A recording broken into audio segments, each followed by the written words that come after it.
हाय दोस्तों, होप सब अच्छे होंगे। मैं अक्सर ये वीडियोस नहीं बनाती हूँ क्योंकि कितना कुछ है देखने के लिए ऑलरेडी, और कितने लोग अच्छी अच्छी बातें कर रहे हैं। और स्पेशली इस लॉकडाउन में आई थिंक मैंने बहुत क्रिएटिविटी देखी, बहुत मज़ा आया। मैंने तो बहुत सीखा है, काफ़ी काफ़ी चीज़ें सीख ली मैंने तो इन 2-3 महीनों में। होप आपने भी सीखी होंगी। और मैं मेरे को एक बात कहने का है आज, इसके लिए आई हूँ मैं। और ये बात मेरे जहन में आई थिंक अभी से नहीं, बहुत बहुत करीब साल तो कहना बहुत कम होगा, बहुत आई थिंक 1-1.5 दशक से है, विच मीन्स 10-15 ईयर्स। ठीक है। तो मैं अब बात ये कहना चाह रही हूँ कि मैं मेरी ज़िंदगी के छोटे से दौर में मैं बहुत अच्छे अच्छे अमेजिंग लोगों से मिली। ठीक है। और बहुत प्रकार के लोग से मिली। तो मैंने ये उनसे सीखा है कि अगर आप अच्छे इंसान हैं तो आप सबसे पहले दूसरे की रिस्पेक्ट करते हैं। ठीक है। और दूसरे, अगर आप बहुत ही अच्छे हैं तो आप थोड़े काइंड वाइंड हैं, मतलब you're a kind person, you're a compassionate person. पर ये this is very far fetched. सबसे पहले क्या है कि आप दूसरे की रिस्पेक्ट कर रहे हैं, ऊंचा नीचा कुछ ना देख के, बस आप उसकी रिस्पेक्ट कर रहे हैं, उसके हुलिये का, उसके हर चीज़ का, रंग भेद की तो बात ही नहीं है। ठीक है।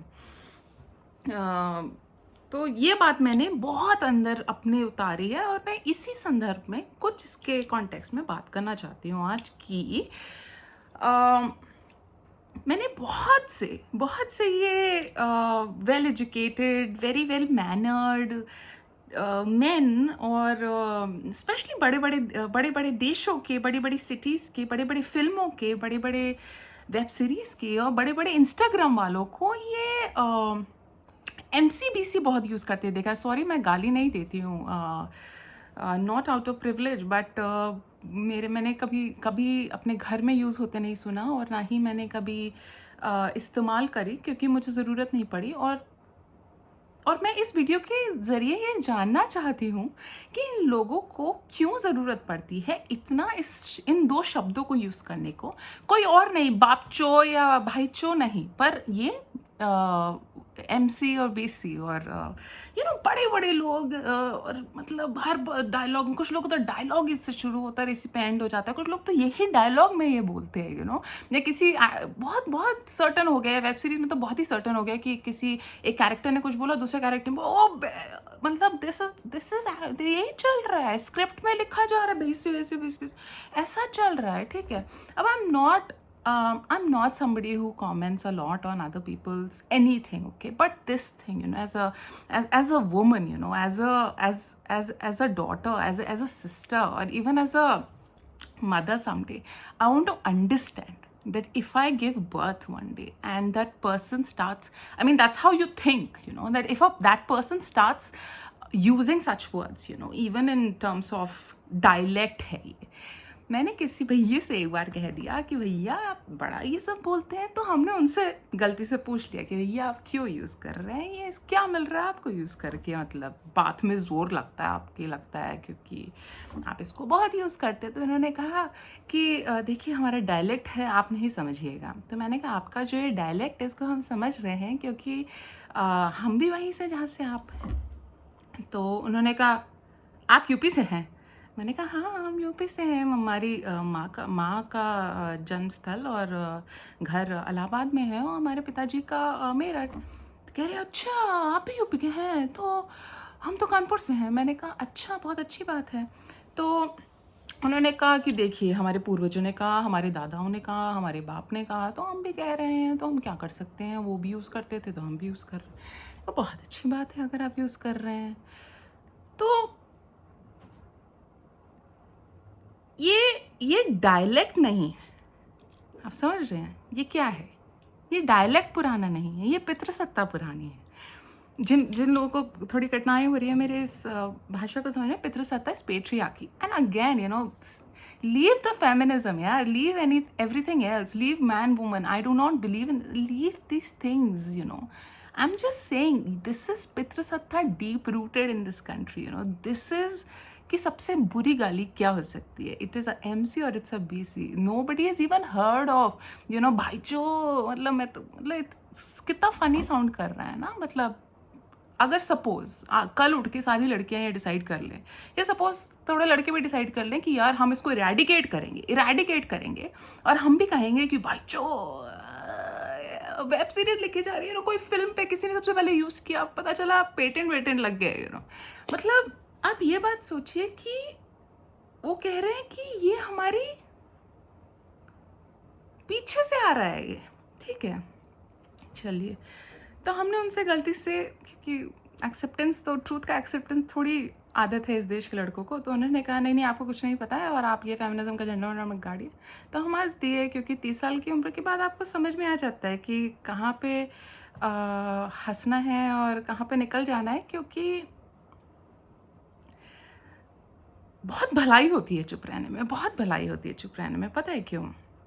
क्योंकि जो स्पेशली आपके जो आसपास के जो चमन होते हैं ना एक नंबर के, वो फिल्टर आउट हो जाते हैं बिना कुछ कहे, कि आपको रियलाइज़ हो जाता है कि नहीं यार आप नहीं सबको समझा सकते, और आपको समझाना भी नहीं है, क्योंकि मेरे को थोड़ी अपना पूरा जीवन भैया तू सही हो जा, या मैं कोई मतलब कहीं की वो थोड़ी हूँ, मैं विधायक थोड़ी हूँ, अभी नहीं है, चलो फिलहाल। Now this gets me to the other part of something that I've been meaning to talk about, ठीक है। अब क्या होता है कि चलो वो टॉपिक ख़त्म हो गया, तो मुझसे किसी ने एक बार, मैं अपने किसी ग्रुप में बैठी थी, ठीक है, कॉलेज के लोग जैसे मिलते हैं ना कि चल यार मिलते हैं कभी, या इस टाइप से। तो बाय चांस मैं पहुंच गई, और अभी की बात नहीं है, थोड़ा समय हो गया। तो उनमें से एक उन्होंने कहा कि चल यार आस्था, फॉरगेट ऑल दिस यार, क्या you keep talking about this and that and kindness, और टैटू करा लिया, और ये मेंटल वेलनेस और इनर विनर, तो ये बताए डेटिंग कैसा चल रहा है तेरा। तो मैं एकदम हैरान, क्योंकि सबको, मतलब I am a very private person, मतलब प्राइवेट में मैं बहुत प्राइवेट हूँ, बट बहुत सार्वजनिक सी बात है, पर आजकल कहाँ कुछ भी सार्वजनिक है, क्योंकि हम अगर इंस्टाग्राम पे, तो हम तो इंटाइटल्ड हैं कि हमारे डीएम्स में आप स्लाइड करेंगे, हम पे आप कमेंट करेंगे, हमारी वेशभूषा पे, हमारे व्यंग पे, हमारी सोच पे, हमारी शक्ल पे, हमारी आंख पे, हमारी आईब्रो पे आप कमेंट करेंगे। पिछले हफ्ते वो आपने वो वो एक कुशा कपिल नायक कितनी बड़ी कंटेंट मेकर हैं, बढ़िया कंटेंट बनाती हैं। एक और कोई इंसान है, लड़के, उनका नाम भी मैं नहीं लेना चाहूँगी, मैं अक्सर लोगों के नाम नहीं लेती, बट उन्होंने इस क्वारंटीन में सोचा कि भैया चलो वीडियो बनाते हैं, ऐसे वायरल वीडियो बनाते हैं कि वायरल भूल जाएगा कि वो वायरल है। तो भैया ने टॉपिक लिया, मतलब टॉपिक में बेइज्जती हो रही है लोगों की, औरतों की, तो वो उनका टॉपिक है टू बिकम वायरल, या मतलब जो भी वो कंटेंट बनाते हैं। मुझे तो आजकल मेरी जनरेशन समझ ही नहीं आ रही कि इतना क्या फेमस होना है यार, फेमस होके मतलब करोगे क्या, मतलब इतनी ओछी बातें किसी औरत के लिए तुम बोल भी कैसे सकते हो। But anyways, coming back to my topic, क्योंकि वेयर आई एम सेइंग कि उन्होंने जब ये सवाल पूछा, मेरे दिमाग में आ गया कि हाय यार कैसे, मतलब इट्स सो पर्सनल यार, मतलब तो मैंने कहा कि मैं सोच में पड़ गई, हाय डेटिंग कब करी थी लास्ट टाइम, मतलब 30 साल के बाद हो जाते ये सब बातें। सो मैं अभी यार सोच में ही पड़ी थी, पर इन्होंने तभी का तभी अपना फोन चमकाया। फोन में क्या था? आस्था सी दिस, क्या था फोन में? स्क्रीनशॉट। किस चीज का? Aastha see, you are on Bumble lol. Aastha, you are on Bumble lol.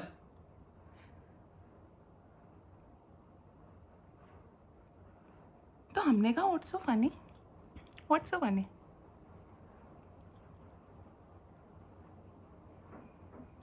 तो इनको लगा जो लड़की हमसे कोई बात नहीं करती है, हमें ये स्क्रीनशॉट लेके इसकी इज्जत की धज्जियां उड़ाते हैं, ऐसा वो सोचते हैं कि हमारी इज्जत, हमें कुछ घंटा फर्क पड़ता है सबके सामने या अकेले में या कुछ भी, और उस पर हम चौके लगाते हैं। क्योंकि आस्था मित्तल को आप कैसे शर्मिंदा कर सकते हैं ना, ऐसी तो कर सकते हैं, और तो आपके पास वजह ही नहीं है, क्योंकि वो तो आपसे बात ही नहीं करेंगी। यहाँ मैं प्रिविलेज या इंटाइटल नहीं बन रही हूँ, पर हम सबको हक है उन लोगों से बचने का जो आपको खराब महसूस कराते हैं, ठीक है। फिल मैं इन सज्जन की बात पे आगे बढ़ती हूँ। तो मैंने कहा यार क्या हो गया, इतना क्या फ़नी हो गया? तो कह रहा no, I was just going through Bumble and I saw this. I was like, oh my god, even Asta is on Bumble. Must be like, what is it, 2020? Wow, I mean मैं comedy की बहुत बड़ी fan हूँ यार, मैं बहुत बड़ी fan हूँ, बट इससे बढ़िया जोक वाह मैंने आज तक नहीं सुना था। तो मैंने कहा यार तू हो सकता है बम्बल पे, तो मैं भी हो सकती है, तो क्या हो गया इसमें, क्या हो गया क्या? अब जो लोग मुझे जानते हैं, मैं तो I am not a timid person, even if I am not standing और even if I am not there in front you, I am not a timid person, that's who I am, क्योंकि because I am factual, मैं सच बोलती हूँ, that's all that I do, मैं सच बोलती हूँ, मुझे कुछ भी हुआ मैं सच बोलूँगी, मैं सच लिखूँगी, ठीक है? No, yeah, I was just saying, yeah, I was just expressing, yeah. अच्छा, तो एक्सप्रेस कर रहा था।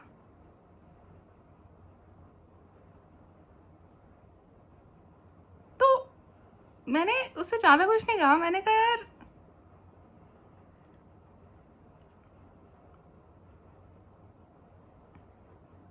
मैंने उससे ये कहा कि यार सॉरी टू डिसअपॉइंट यू, ये नकली प्रोफाइल है यार। पिछले हफ्ते मेरे एक फ्रेंड ने देखा और उसने इसको रिपोर्ट किया, मुझसे पूछ के उसने रिपोर्ट किया, क्योंकि किसी ने मेरी फेक प्रोफाइल बना रखी है कि नहीं? फेसबुक पे फोटो छाप लो, हमने सिक्योरिटी दे रखी है यार सबको, हम लोग सब we are in a soup, क्योंकि हमारी फोटोज आउट पब्लिक में हैं, और मतलब उससे पहले किसी ने ओके क्यूपिड पे लास्ट ईयर डाल दिया था, तो मतलब बट जो लोग आपके साथ पढ़े लिखे हैं वो लोग भी आपको खराब महसूस कराते हैं, oh my god you are not dating, what are we, what life are we living in, कौन सी सदी में जी रहे भाई? और इस वीडियो के माध्यम से ना मैं किसी का कुछ कहना नहीं चाह रही हूँ, बट ये बहुत लोगों की कहानियां हैं यार। आप मत शाम करने दीजिए अपने आप को किसी को भी, किस लिए, फॉर व्हाट, क्या कर दिया आपने हमारे लिए? जो भी हम कर रहे हैं, कोई भी जो भी कर रहा है अपना संघर्ष कर रहा है यार, सबकी अपनी अपनी जर्नीज हैं। किसी को इंटाइटल मत सोचिए, किसी को प्रिविलेज मत समझिए, किसी को ये मत समझिए कि ओ वो क्या खूबसूरत है, क्या लंबे बाल है, इसके क्या आंखें हैं, क्या है।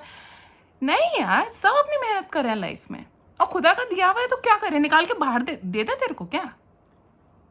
मैं कॉलेज से पास आउट हुई थी, और मैं एक छोटी सी, मतलब मैंने ना एक इंटर्नशिप करनी थी हमें as part of the college curriculum. मैं बिना नाम लिए एक बात बताना चाहती हूँ आप लोग को। उससे मेरे एक दोस्त से बात हो रही थी, तो वो इस बात पे बात कर रहे थे कि जब कोई आदमी खराब दिखता है तो उसको बहुत पीछे हटना पड़ता है, उसको एक बार तो हारना ही पड़ता है दोबारा जीतने के लिए। तो मैं उनसे यही बात कर रही थी कि यार जो लोग को लोग सुंदर भी मानते हैं ना, उन लोगों को भी बहुत कष्ट होते हैं, क्योंकि लोग समझते हैं वो तो प्रिविलेज है, हाँ तुम्हारे बारे में किसी ने लिख दिया क्योंकि वो तुम इतनी सुंदर हो, या फिर वो तुम्हारे बारे में लिख दिया क्योंकि वो यार यू गॉट कॉन्टैक्ट्स। किस बात के कॉन्टैक्ट्स, किस बात की सुंदरता? मेरे माँ बाप है सुंदर यार, मैं क्या हूँ? उन्होंने मेरे अंदर ये प्रतिभा दी, ये हिम्मत दी कि कोई कुछ भी कहिए, आप संवेदनशील बनिए, आप अच्छे इंसान बनिए, आप समझ रहे हैं, आप भावनापूर्ण बनिए। तो आप दूसरों को जाके, और ये लड़की लड़के की बात नहीं है, ये एमसीपीसी की बात तो बहुत ही निखद है यार, मतलब इट इज़ कि लीव अलोन पढ़ाई लिखाई, ये इतनी निखद बातें हैं, और हम लोग सब बहुत एडवांस बढ़ रहे हैं आजकल कि ये चल रहा है, वो चल रहा है, लाइव्स मैटर, ग्रेट, पर अपने घर से चालू करो यार, ठीक है? ये सब जो तुम देखते हो ना अपने पास आसपास, इसको बोलो कि नहीं चलेगा ये अपने घर के व्हाट्सएप ग्रुप्स में ये सब जो चल रहा है, या फिर जो भी तुम्हारे फ्रेंड्स के व्हाट्सएप ग्रुप्स हैं, इसमें जो बॉयज़ लॉगर रूम चलते हैं, इसको मना करो ना। आपस में जो लोग तुम एमसीबीसी करते हो, क्या तुम्हारी नहीं है? तुझे पता नहीं है तू कहाँ से आया है? कोई ऐसे ही बात करेगा तभी समझोगे क्या यार? नहीं ना। क्यों नहीं आप आराम से समझ सकते अपनी खुद की बातें? अपनी आगे की जनरेशन को हमें यही समझाना है क्या? तो आप लोग ये मत समझिए कि मैं गुस्से में हूँ। मैं कभी गुस्सा नहीं करती हूँ। एक समय था आज से 15 साल पहले जब मैं बहुत गुस्से वाली इंसान होती थी, और इन 15 सालों में अगर मैंने कुछ किया है तो अपने पे काम, अपनी सोच पे, अपने मन पे, अपने दिल पे। तो मैं इस कॉन्वर्जेशन को इसी बात पे एंड करना चाहती हूँ कि मैं गुस्सा नहीं हूँ, पर मैं चुप भी नहीं हूँ। और आप भी मत रहिए। शुक्रिया।